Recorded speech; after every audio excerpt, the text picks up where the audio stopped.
All right. Hey, everybody. Thanks for listening today. This is Will, and I've got David Halpern on the phone. David's in Chicago, and he's one of the managing partners of 4 Entertainment Group. And these guys have been at it. I know, or at least, David and his original partner for about, 20 years now. And they've got, looks like over 20 properties total between Chicago and Cincinnati. They've just built just a really badass business and have done really well and built a really good brand and a great reputation. So, David, thank you very much, man, for taking the time today. Oh, thanks for having me. So take me back. I was reading a little bit about your background, and you were working in hospitality during your college summers in the Hamptons, and then you and your buddy Ben Klopp opened aliveOne in '96 in Chicago. Is that right? That was your first place? That is correct. Why did you do that? Why did y'all decide to open it? That's a great question. We kind of got the bug. Kind of saw the business. When you're young like that, it's more the glamorous side that draws you to wanting to do that and showing people a good time. And that's the part that's actually never changed for me. Still love to show people a good time 22 years later. But it was where the fire started, really, just seeing it in action. We both worked in a very busy place. It was a great way to make money when you're, 20 years old. So we just kind of went through college and kept that dream alive. And when we graduated, we said, let's really try to go for it. And what did you aliveOne was born. Did y'all? So you're young. You haven't run a restaurant before. You guys opened this place. Did you fund it yourselves, or did y'all get investors, or how did that work? We found a struggling bar. So we approached an owner and kind of said, we have this concept we'd love to implement in this space. He brought us in on a deal that was great for us at the time. It was a bar. There was no food. And, a year and a half later, we bought him out. So we kind of had an interesting way to see if we had a winner on our hands without having too much debt. We put some money into a renovation that was basically just maxing credit cards and swinging for the fences when you're young like that.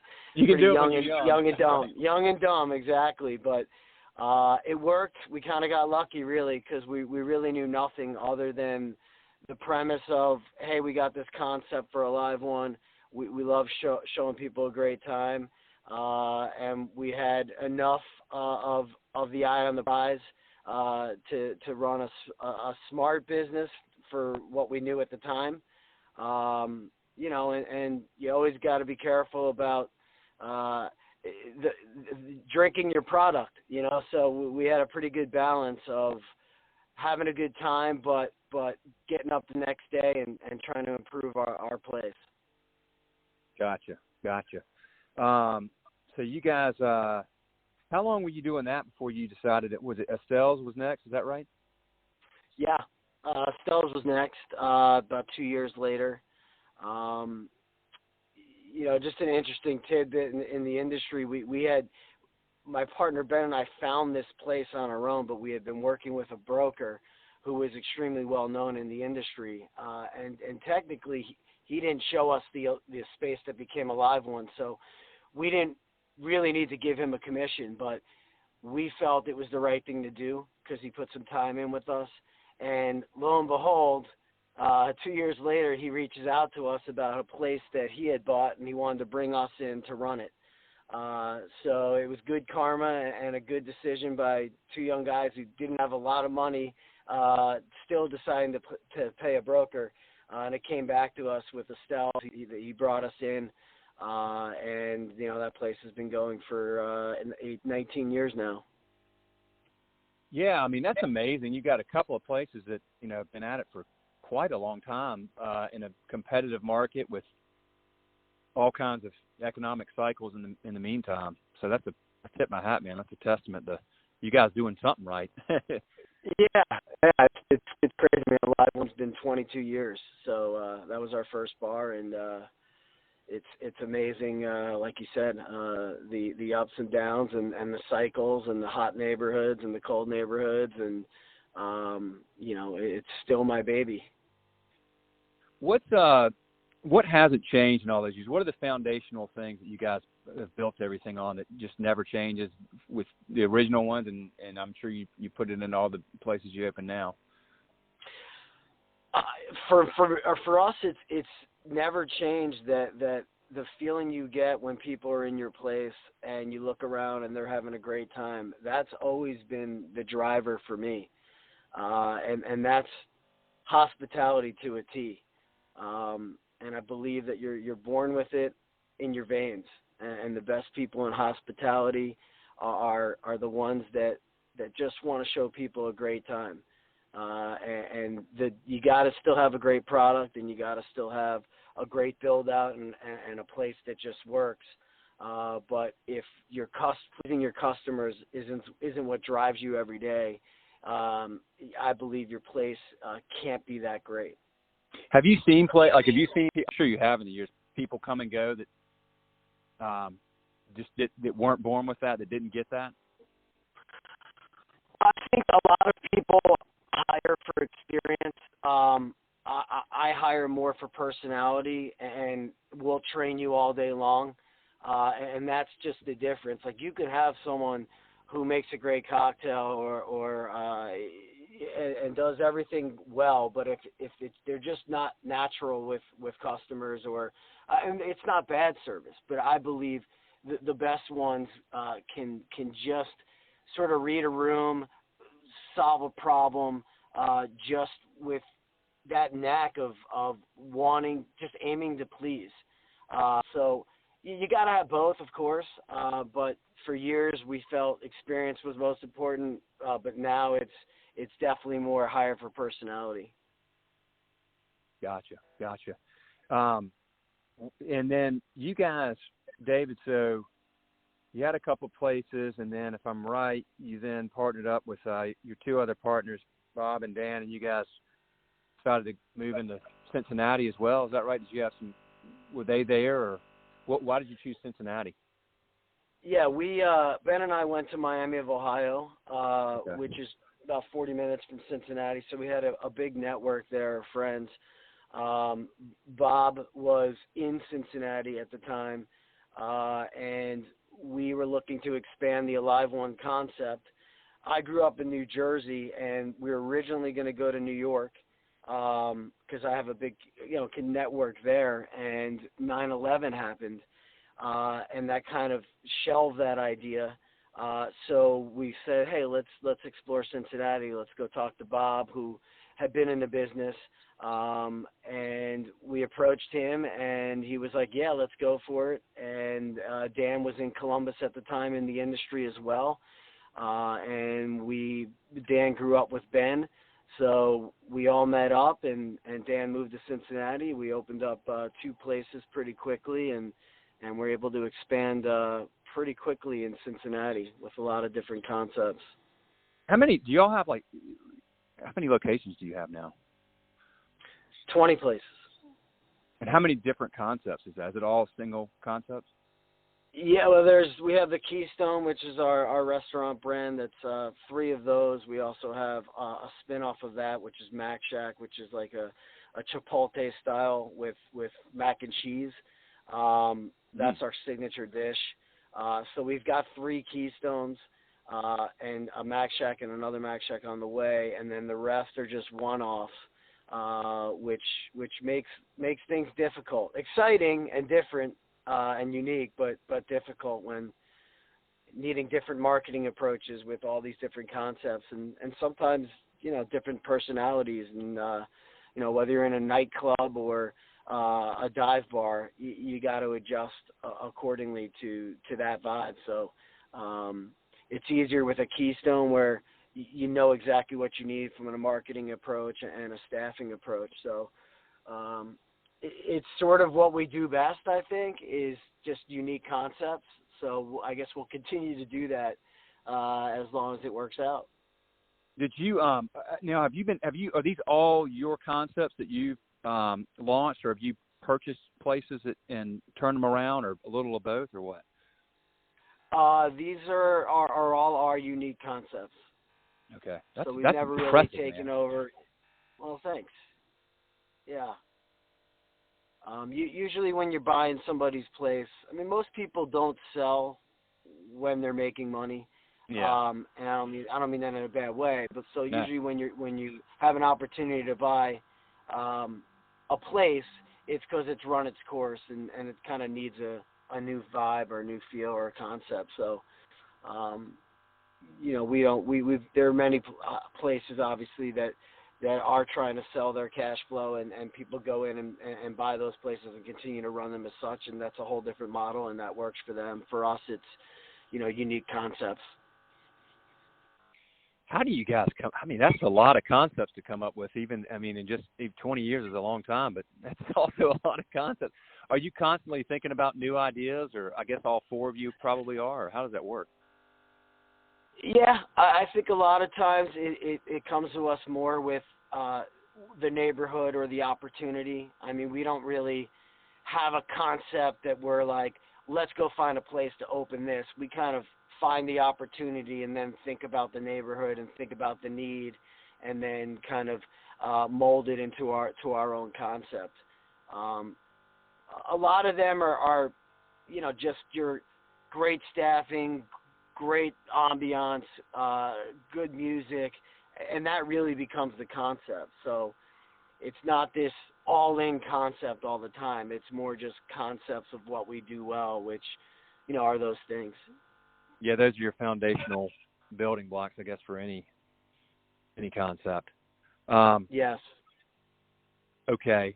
So what do you talked about this, but tell me more about just kind of what you love the most about the business that you're in. Yeah, I mean, definitely for me, it's being in one of our places and just looking around and seeing people have a great time. It's also a motivator for me to provide a great place for people to work. We firmly believe in team, in that if you can have a great idea and a great operation, but it all falls apart if you don't have great people. So between those two things, just providing a great place for people to work and just seeing people having a fantastic time is what drives me every day.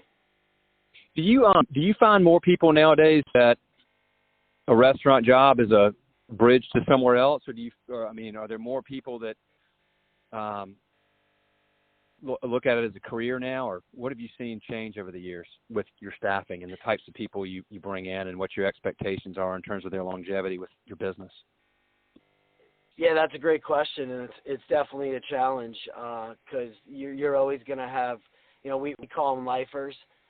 Lifers are the foundation for us, the people that, want to get into this business. They work their way, whether it be from security or barback or waiter or server up to manager or up to operations manager or even managing partner. Those are the ones that are in it for the long haul, and you kind of, they're the ones that approach you and they pick your brain. They want, they're driven to move up. And then you've got the people that are equally as important because they bring a lot of energy. But yeah, they might be in school, or it may be a stepping stone to something else. Sometimes they convert to being lifers. Other times they go on to, different professions. But you'll always have that mix, and it's a good mix. How do you, the people that are really into it and pick your brain and inquisitive and curious and soak everything up, do they, is it then hard to keep those people because they want to go do their own thing? Do you lose people sometimes to start their own concept, and if so, do you guys support that? Or? Yeah, absolutely. I mean, that's something I kind of say to all my managers that, take this opportunity to learn how to run a business. And whether you're with us till the end of time or whether you go out and do your own thing, I'll be the first one at your opening night and high-fiving you and wishing you the best.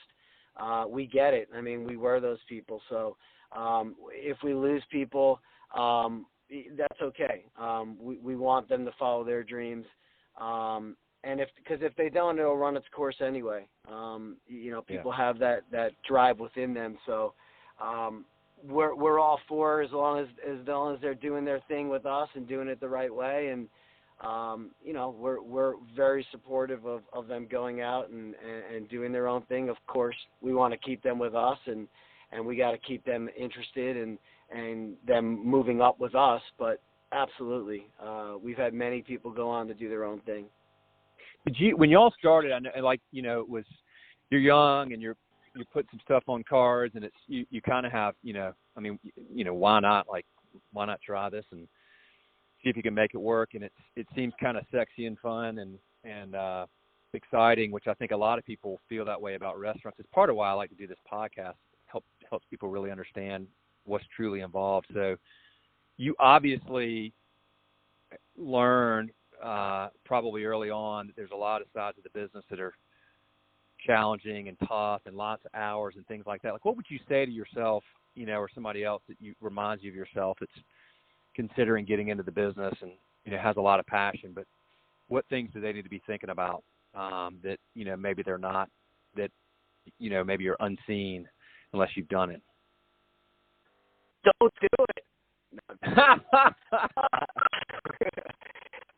No, I mean, it's if you feel that drive in you that you're willing to sacrifice everything for your business. I mean, it's a 24-hour a day job.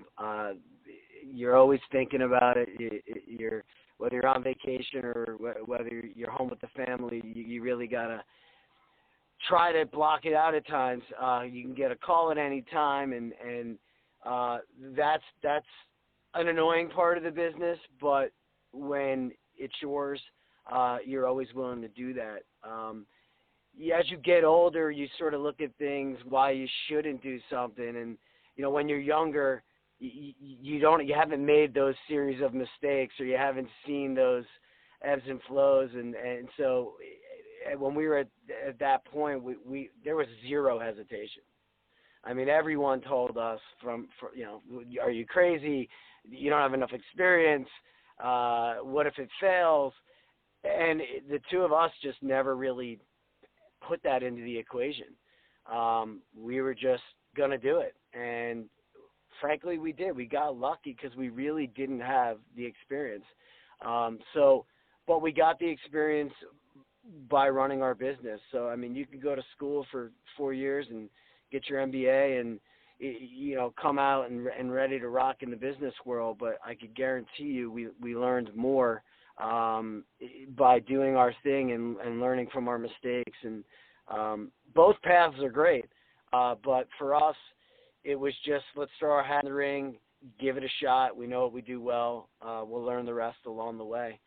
And it's nice when you have a partner who, where my weaknesses were his strengths. So that always helps. But, you got to do your homework. A lot of people fail in this business. So you can't just have the drive. You got to put the time into the neighborhood you want to be in and what you're trying to do and be consistent with that. Yeah, and you guys, that brings up something too with partnerships, because I think a lot of people, things sound great early on and the partnership goes south. But do you think it's and maybe you guys got lucky, or maybe this was very deliberate. Do you think it's important to be honest about your strengths and then also obviously your weaknesses and try to find a partner that really does balance that out? Yeah, absolutely. But I think it's just as important as an individual to work on those weaknesses. You can always defer to the guy or the girl in your partnership that does it better. But don't just ignore those things. You definitely want to be along for the ride in that process and get stronger where you're weak. But yeah, it's easy to get along when things are going well. It's a lot more challenging when they're not. But we've had the two of us and then Bob and Dan. I mean, we've all been together for a really long time, and that's unheard of as well. Not unheard of, but difficult to keep four guys like that with strong opinions, still doing it and still working together. Of course, we have disagreements, but as you get busier, you do defer a lot more easier to that partner that knows it better. But you're in that meeting and you're still learning every day. So definitely understand your weaknesses, but work on those just as much as you use your strengths. Yeah. I mean, it really is a testament that you all have four guys running this thing for as long as you. I mean, you've had the 4EG was it 2007? It's been 11 years that you all put this thing all together. Is that right? Longer than that, yeah. I mean, we branded as 4EG. Okay. A little longer than that, but I mean, we've had Bob and Dan in the mix since 2002. Okay. So I mean, it's been a long, and you can go into business with your friends. In fact, it's fun to go into business with your friends. I mean, who else would you want to go into business with? A lot of people will tell you don't mix those two things, but we're all still really good friends, and I'm pretty proud of that. No, that's a great thing, man. It really is. What else?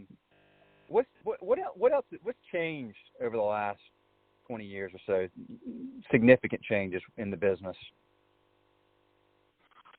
or in the industry? Well, in the industry. I mean, you always go through the trends, of what's hot and what's not as far as products. Obviously, craft cocktails and craft beer, and we're a huge trend. We have a lot of industry people that frequent our locations, especially in Chicago. Things are moving back to High Life and shots of Fernet. So I mean, the product's always changing. I mean, the game has changed. Craft beer is here to stay. Craft cocktails are here to stay. The classics are back. But yeah, you got to stay on those trends. And as far as what's changed, I mean, it just seems like people are getting better and better. So I feel like the competition, which is always a good thing, the more the merrier, especially in your it's a misconception in our industry. If a great place opens next door to you, that's a good thing. That's bringing more people to your direct area. Yeah. It's great to see other great operators doing great things and inspiring us. And, so I do feel like the competition has gotten stiffer as far as people putting out fantastic products, great places. But it's also a good thing. Yeah, rising tide lifts all boats kind of thing, huh? Yeah, absolutely. I hear you, man. Where do you guys take this going forward? I was going to guess that you were going to take some of these concepts. You said, one or two that have several locations, but it sounds like y'all are really good and interested in just continuing with unique concepts. Is that right? Yeah, I mean, we're definitely a little more opportunistic than we are strategic, which could be a weakness, frankly. But we do our best work, I think, when opportunities arise and we seize them. But yeah, we definitely want to continue to grow the Keystone brand, the Mac Shack brand. We're priming the pump to roll that out, especially the Mac Shacks. So I mean, if that's got an end game with a multi-unit rollout with a exit strategy, yeah, we're exploring that. But we'll never stop doing these one-offs. We enjoy those a ton. So yeah, we're always sort of tinkering with what's the strategy. But we get up every day with that same excitement to improve our business and continue to grow. I hear you, man. What is a day? Well, I know your days vary a lot, but what do your days look like? I mean, with that many locations, are you spending a lot of time in the locations, or are you able to do that still?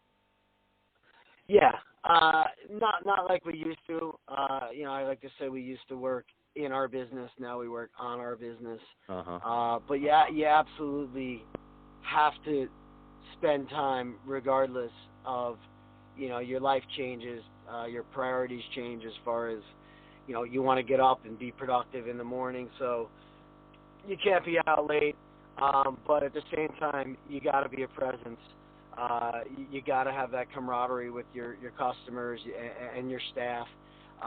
So you need that balance. But we certainly rely more on our youthful managers and staff. We've loosened the reins on the stranglehold of this is exactly what the music should be, and this is exactly what we're doing, and it's more a collaboration of ideas, because we'd be crazy to tell 25-year-olds what 25-year-olds want. At this point of our careers. Obviously we've gotten better with structure and systems and stuff like that, but you still need to force yourself to be in your places as much as possible, even though it gets hard when you've worked a full day, and there's just too much that you see, and too much that frankly you miss by not being in your places. Gotcha. Yeah. Well, let me ask you this: what is what's the worst thing that's happened over your career of doing this, and what's the best thing that's happened, if you can think of anything specifically? I think the worst thing are, from a financial standpoint, just the misses, like the opportunities we passed on or the buildings we didn't buy. Just those. Wow, if I knew now what I didn't know then, that could have been great for us. I don't know that I have one particular, thing that I would say the worst thing. We've closed. I think closing our first location was probably the toughest thing, but that we had a track record that was pretty crazy. As we talked about, our places have been around for such a long time. We've never closed one in Chicago, but we've closed two over 22 years. But the first one, it was like 12 years into it, so that was probably the worst feeling. And I think the best feeling has just been watching the company grow. We used to own bars, then we owned businesses, and now we run a company. So I think the best thing is just seeing that grow and seeing that build, but never compromising, what's made us successful. Well, I want to mention something on that note, because I think this is important, and I'm sure you would probably agree. Is y'all may have had misses where you look back now and say, if we had known, gosh, we could have owned that building, or we could have opened in that location.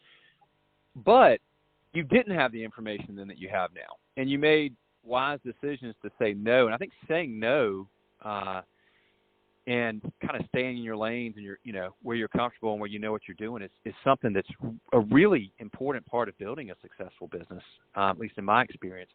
So that's, while it may, because I can look back at things too and say, God, if we had just known it. But the good news is you are where you are because you didn't know, and so you made a smart decision at the time. Would you agree with that? Absolutely. You don't dwell on it. You move on and you learn from it, or it's not something that you dwell on. You learn from it and you move on. But there are a lot of places we passed on, and thankfully we did pass on. Right. So because the neighborhood made it, had a huge, didn't have a long lifespan, and so for every one that we wish we would have done, there's probably 5 we're glad we didn't. Yeah, exactly.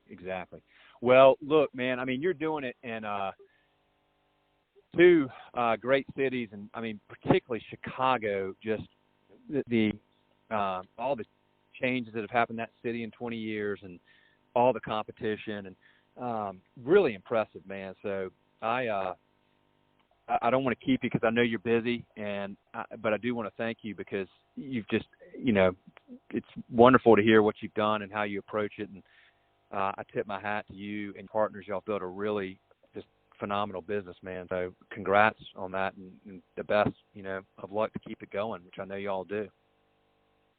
Well, thanks so much for the interest in wanting to talk to us. We're honored, and anytime you want to reach back out, or it was great chatting with you, and love the podcast. So keep up the good work. I appreciate it, man. Thank you very much, Dave. Y'all take care. I'll catch up with you next time I head that way for sure. That'd be great. All right, man. See you. Thanks, Will.